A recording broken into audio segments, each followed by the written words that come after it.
fear that keeps you awake. I'm the shadows on the wall. I'm the monsters they become. I'm the nightmare in your skull. I'm a dagger in your back, an extra turn upon the rack. I'm the whimpering of your heart, a stabbing pain, a sudden start. And it's so easy when you're evil. This is the life you see. The devil tips his hat to me. I do it all because I'm evil, and I do it all for free. Your tears are all the company I need. I'm on your side! Sorry, my bad. While definitely not the worst blockbuster I saw this year, Godzilla was definitely one of those that really kind of let me down the more I think about it.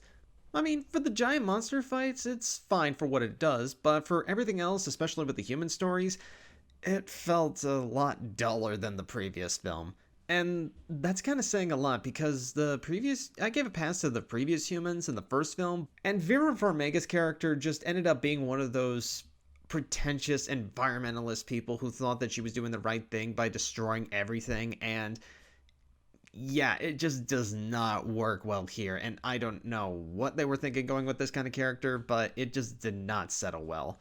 I mean, for what it's worth, the monster fights are really well done. I mean, Godzilla, Mothra, Rodan, and King Ghidorah have never looked better, if you ask me, but it's definitely something that I would only recommend as a rental, mostly. Like I said, nothing terrible, just not something I would have seen again in theaters, if you ask me.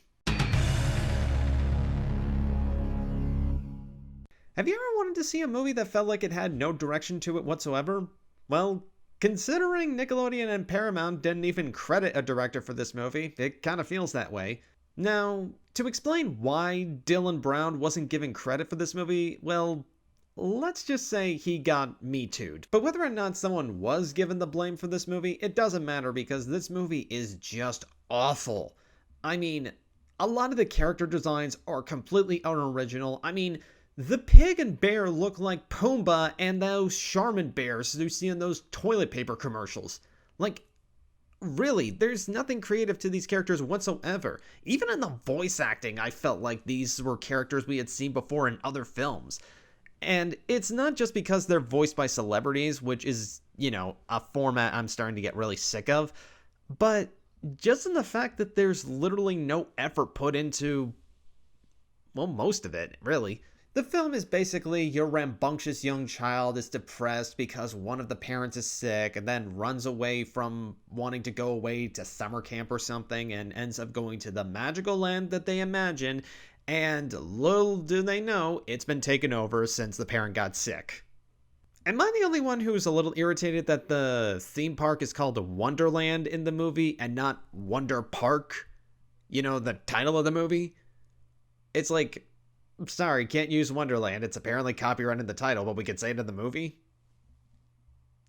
This was also announced as the third movie to television series that Nickelodeon is planning to produce, and unlike Jimmy Neutron or Back at the Barnyard, this movie just didn't have any appeal to it, so I'm not going to be interested in the series at all. Yeah, it's kind of weird how recently 2019 has been the year of serial killers, considering both Ted Bundy and Charles Manson have been getting films and TV series about them, but this one was definitely not one of the good ones. I will say this, a lot of the recreation of the courtroom scenes are pretty good, and Zac Efron actually gives a really damn good performance, but the main problem that I have with it is that while it does a good job recreating the courtroom scenes, it doesn't really go in much deeper than that, honestly. It tries to give us some insight as to what Ted Bundy did in between breaking out between courtroom scenes and, how his relationship with Elizabeth was for a time being. But when you watch the documentary series, which also happens to be on Netflix and by the same guy, believe it or not, it goes into a lot more details that I would have actually loved to have seen the biopic actually adapt on. I mean, hell, did you know that they mentioned that Bundy was a political spy during the early 70s? I mean, I would have at least liked to see moments like that, focus on Bundy's life, before we get to the murders. It tells us what we already know, and it doesn't really do much, so it's kind of pointless to watch, honestly, other than Zac Efron's performance. Take my advice, just don't watch this movie, go watch the documentary series. You'll enjoy it better. Did anyone ask for a Shaft sequel? Because I seriously don't understand what the point of making a Shaft sequel was. Or better yet, can I just ask one thing? Why was this a comedy? I mean, don't get me wrong, the Shaft films haven't aged as well. I mean, granted, I haven't seen any of them, but it's like I could tell how some people could say, like, you know, maybe they're a little cheesy and outdated, but they were still crime thrillers. And the one that had Samuel L. Jackson back in 2000 was still done as a serious crime thriller, so what was the purpose of going with the whole tonal shift here? I mean, it feels less like a Shaft sequel and more like SNL's Shaft, when Samuel L. Jackson would be guest hosting or something. I mean, to be fair, Sam Jackson is the only good part about this movie. I mean, Jesse T. Usher, man, he really needs to get a better agent. And to have Richard Roundtree come in at the last half hour of this movie, by the way, what was the point of advertising him if he's only in the ending?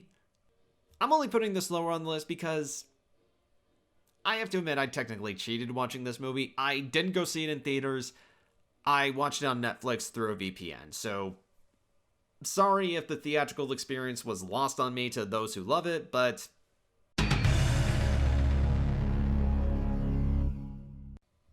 I have a lot of respect for the Conjuring series being one of the few horror anthology series we get in theaters nowadays, but that doesn't necessarily excuse them in terms of the quality itself. And in this case, shit.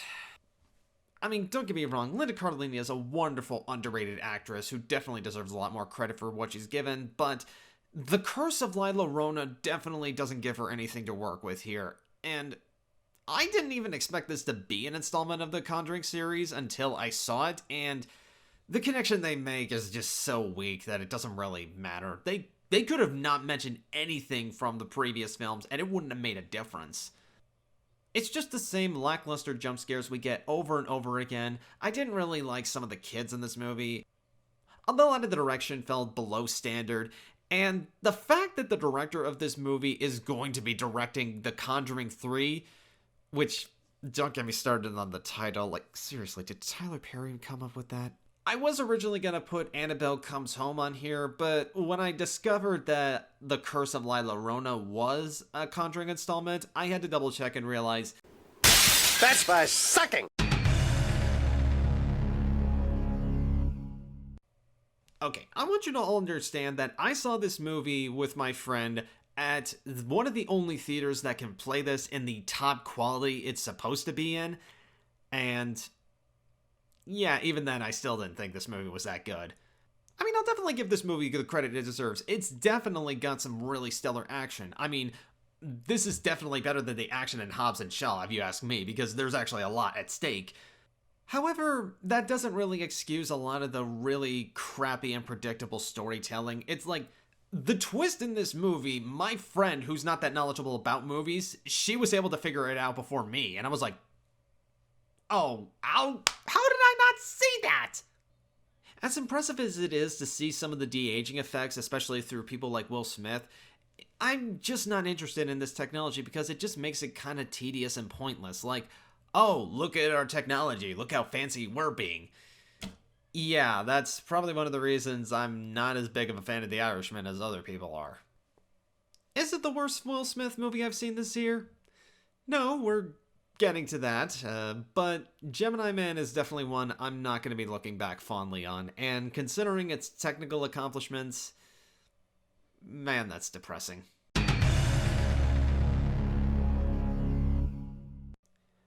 I don't care how good of a Spider-Man Tom Holland is, this movie was dull as bricks.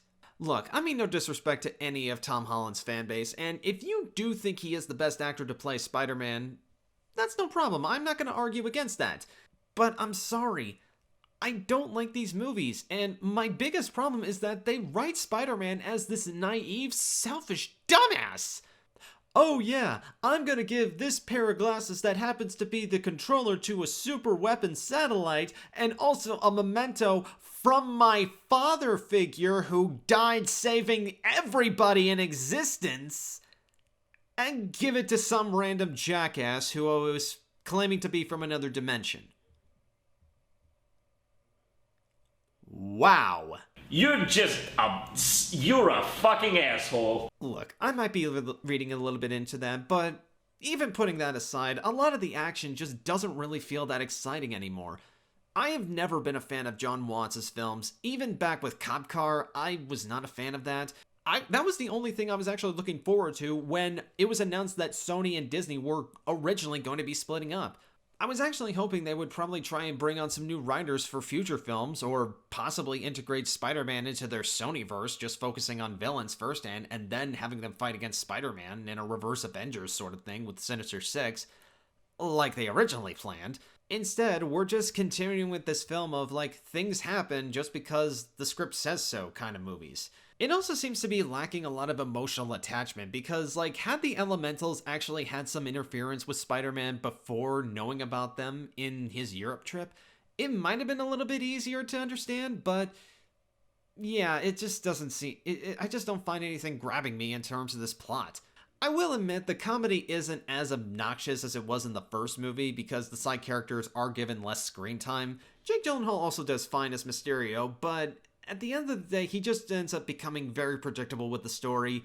I am still gonna give the third film a chance, but if they really don't improve, whether it's Sony or Disney's involvement, either way, this is just gonna be remembered as one of the blandest superhero trilogies I've ever seen.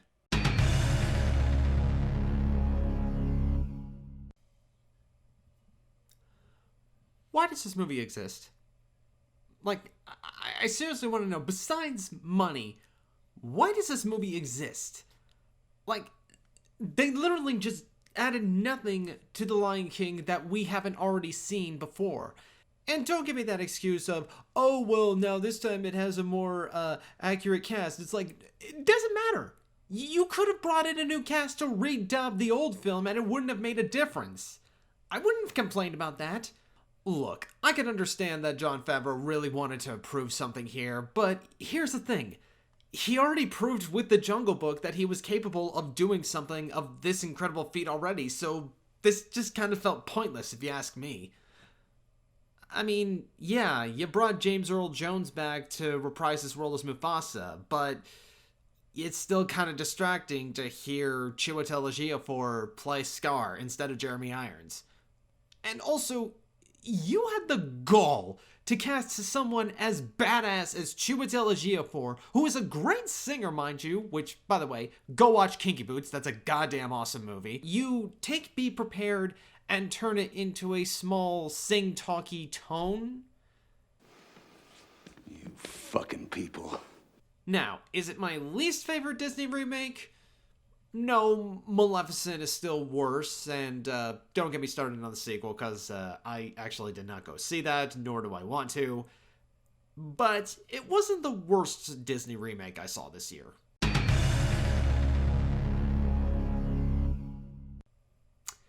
Now, I'll give The Lion King credit for one thing. At least it had okay singing. But Aladdin? Man, I only liked one new version of the song, and that was Friend Like Me, but yeah, everything else was a train wreck. Guy Ritchie's styling of directing with all this parkour and stuff, I can kind of see where that does work for Aladdin, but in a lot of other places where it's like slowing down and then speeding up, it really makes it distracting when you're trying to keep pacing up with the music, and it just gets distracting when you're watching the lip sync. Also, this is my biggest pet peeve with the movie, is that you casted Alan Tudyk as Iago, and you don't give him any clever dialogue like you did Gilbert Gottfried. Wow, that's a big kick in the face to me, considering Iago's my favorite evil henchman in Disney films. Honestly, you know who actually could have made this film work instead of Guy Ritchie? Gore Verbinski. You want to know why? Well, maybe it has something to do with the fact that the first Pirates of the Caribbean movie was written by the guys who wrote the original Aladdin! Why did you do that? I mean, I don't care about Cure for Wellness and the Lone Ranger flopping. It's just... it makes sense here. Yeah, so this film is higher mostly just because of how disappointing it is and how it easily could have been handled a lot better. And the fact that it was still a success is all the more painful if you ask me.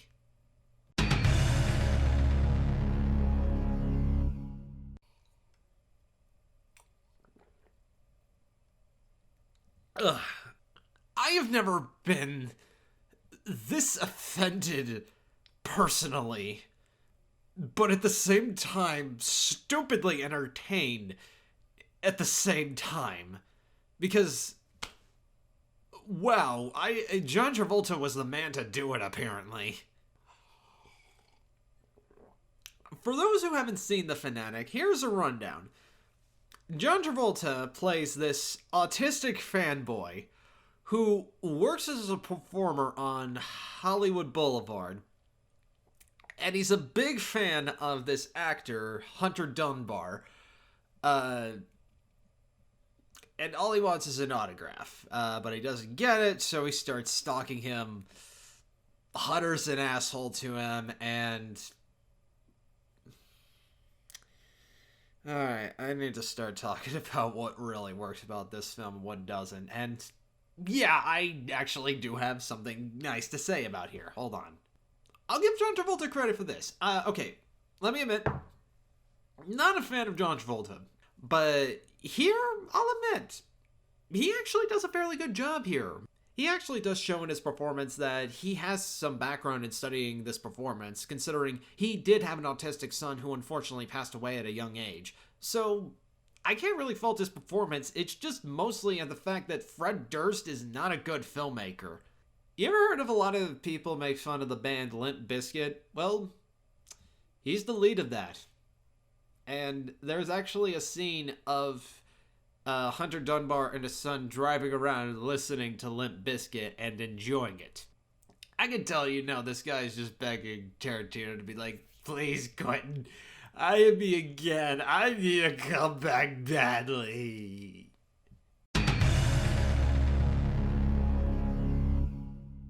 Oh, I can just tell whether or not I put this on the best or worst tier list, this would have pissed people off regardless.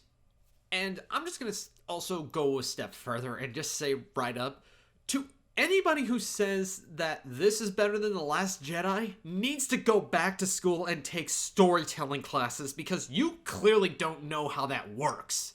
All this film is nothing but a Russian MacGuffin doll. It's nothing but we gotta get to this, to get to that, to get to that, to get to this, and to get this, to get to this person, and to get to that. It's just... This isn't a movie, this is just a video game, and not a very good one if you ask me. And with the original concept with Duel of Fates, I actually would have been really interested to see where it would go with that, had it kept Snoke as the villain as opposed to bringing back Palpatine. By bringing back Palpatine, you're kind of negating the impact of Return of the Jedi and the storyline and impact of Anakin Skywalker's character. And I'm just gonna say right now, Rise of Skywalker, by having Rey be Palpatine's granddaughter, which don't get me started on, and also having her be the heroine of the whole galaxy, it's like, I get it, but the way it was executed just makes her more of the Mary Sue that a lot of people were originally hating her on for. Now, don't get me wrong, I love Rogue One. That is my personal favorite Star Wars movie, but with these other films, there was some promise with them, but it definitely shows that there was no clear vision at hand, and it was all just behind the scenes handlings. I know this is gonna be the most damning comment to say, but The Rise of Skywalker is, in my opinion, the worst Star Wars film I have ever seen. Yeah, to quote T.S. Eliot, it goes out not with a bang, but with a whimper. I'm one of those few people who actually will defend XMen Apocalypse. I mean, it's not the best X-Men film, but it's not as bad as I think everybody would say it is. This one, however, is... In an attempt to start another adaptation of the Dark Phoenix saga, you not only ended up repeating the same mistakes as X-Men 3, but you let the writer of X-Men 3 have full range and become director of the film. I put all of that blame on Jennifer Lawrence. She was the reason that he did get the job and put in the director's chair anyway, and part of me feels like that was to self-sabotage the film itself. It's a shame because recently the X-Men franchise has actually been pulling a pretty good spin recently with doing spin-offs like Deadpool, Logan, and New Mutants, which I am a little hesitant on considering it's been delayed so long, but we'll get into that when it comes out. But with this, it definitely feels like nobody really wanted to do this film at all. Also, for a film that was meant to jumpstart a new trilogy that had to get reworked and reshoot into a finale last minute, you could definitely see that, especially in the third act, about how different the directing feels. I mean, I could understand some people's desire to see the Dark Phoenix saga properly adapted into live action, but with the way some previous films were going and how they ignored some details that were brought up in Apocalypse that set up Phoenix already, it's kind of a shame that that's been the theme that's been going on behind these movies, especially since Matthew Vaughn left the X-Men First Class sequel because they wanted to do Days of Future Past instead. And while there's still hope that maybe, just maybe, if the New Mutants is successful, that it might get interworked into the MCU somehow, but in terms of the cast of the X-Men since First Class, yeah, I feel like we're gonna have to call it quits here.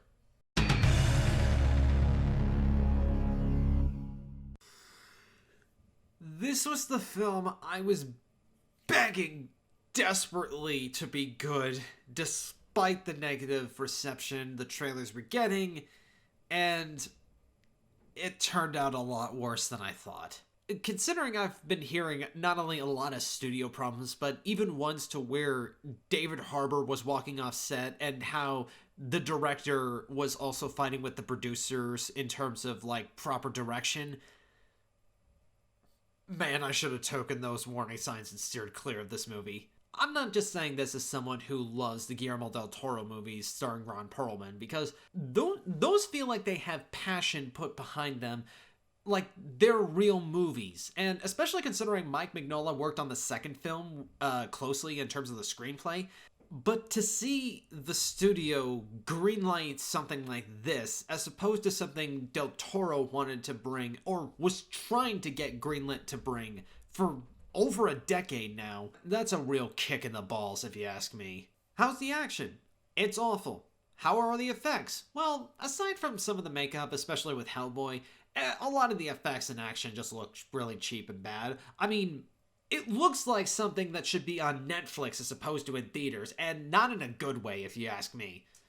David Harbour is a fine choice as Hellboy, and definitely someone who is a good successor to Ron Perlman, but he was definitely not given the right script to work with. The rest of the cast is very standard. Ian McShane is Ian McShane. Mila Jovovich is the, I'm sorry, I don't want to keep harping on Mila Jovovich because I know she's better than this, but I'm sorry, she is gotta get a better agent because she is not getting good films. Not to mention, for a film that tries to push itself as a gritty R-rated reboot, they go way overboard with the gore. I mean, really uncomfortably pushing this gore. Me and my friends were drifting in and out of our sleep, and considering I was seeing this right after I'd gotten back from a funeral, all I could say is I am just so glad that this film bombed because it rightfully deserved to, but it's a damn shame that we'll never be able to see what Del Toro's third film would have been, especially considering Ron Perlman's age now.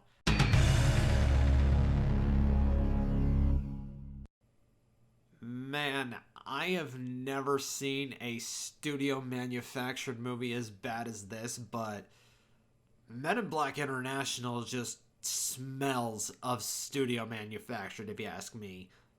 I mean, it's bad enough that director F. Gary Gray didn't want to do this movie and was trying desperately to get himself fired. But the fact that the film was having rewrites being brought on set as production was going on, it just shows you that nobody really was getting the film that they wanted. Even Sony doesn't feel like they got the movie they wanted.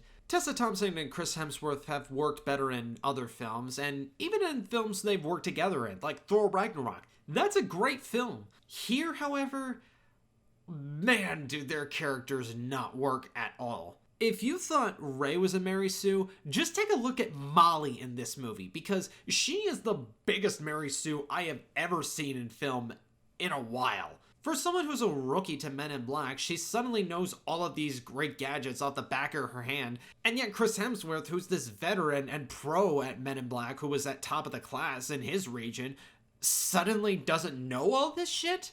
It's like someone was trying to write the halves of two buddy comedies, but apparently both of them wanted to share their instincts to make them feel more equal. And I'm sorry, that doesn't work for a movie. It might work for television in some cases, but it doesn't work for a movie. Also, as someone who has taken an editing class beforehand, I can definitely tell you that this film should not have opened with a flashback of Chris Hemsworth and Liam Neeson, because you can tell Liam Neeson is the bad guy by the end of watching that scene. I mean, oh my god, did nobody pay attention to this movie? I'm not gonna question why. It's just, I'm just gonna tell you right now, don't waste your time with this. Go watch the first Men in Black. You'll thank me later.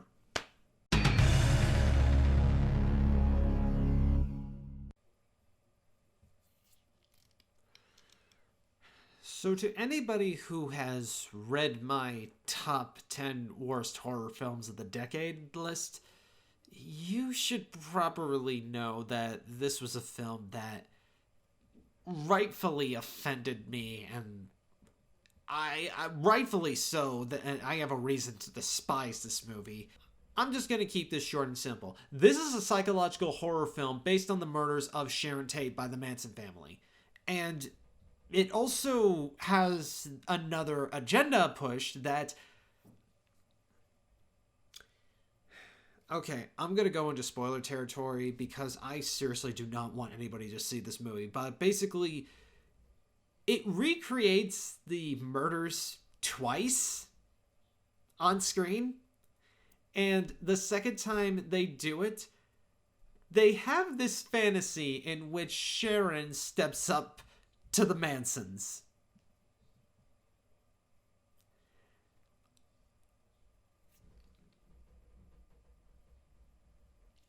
Okay. I don't care if you're trying to push an agenda to show female empowerment. By doing that in this film, you're criticizing that Sharon could have easily stood up to these people if she had a little courage. That's basically what you're telling me with that ending. And that's disgusting, because you're criticizing a dead person who was murdered. And I'm sorry, I don't mean to get too personal about this, but it's just absolutely disgusting just to see something like that. I don't know what the hell Daniel Farron's... I've got the Wikipedia page on my screen right now because I wanted to get this guy's name. Like, I don't understand what this guy was thinking making this movie. Or Hilary Duff even, because I don't... Okay. I'm not one of those people who is part of this whole cancel culture thing, but I'm just going to say right now, I don't ever want to see anything Hilary Duff's a part of ever again after this. No, this is unforgivable. I am never going to forgive her for this. Not just for starring in it, but also being the executive producer as well. So, a lot of these she was okay with. No. Not acceptable at all. At fucking all. It also doesn't help that this movie is filmed so poorly. Like, you could definitely tell that this was done by an amateur filmmaker who definitely didn't do his research and was just trying to make something popular just because, you know, maybe Tarantino's movie was coming out, and like, hey, at least give Tarantino some credit. At least he knew how to be tasteful with his altering of history, because at least he didn't criticize Sharon like that. Like, oh my god. Oh my god. Yeah. I don't know what else you want me to add for this movie. And I'm not going to make any edits to this one because, like, I just want you to know just how disgusted I felt watching this movie. And I watched this movie with my aunt, who's big into true crime drama, and she was disgusted by this movie. Like, yeah, there's no other way to put it. The Haunting of Sharon Tate is the worst film of 2019, and I'm just going to say it flat out. This is the worst film I have seen this entire decade. And no, I am not going to watch the director's follow-up film, The Murder of Nicole Brown Simpson. I'm done with this guy. And yeah, I'm done with this year and this list. So if you'll excuse me, I'm going to go try and forget about this the best way I can. Like, oh my god, I need a drink.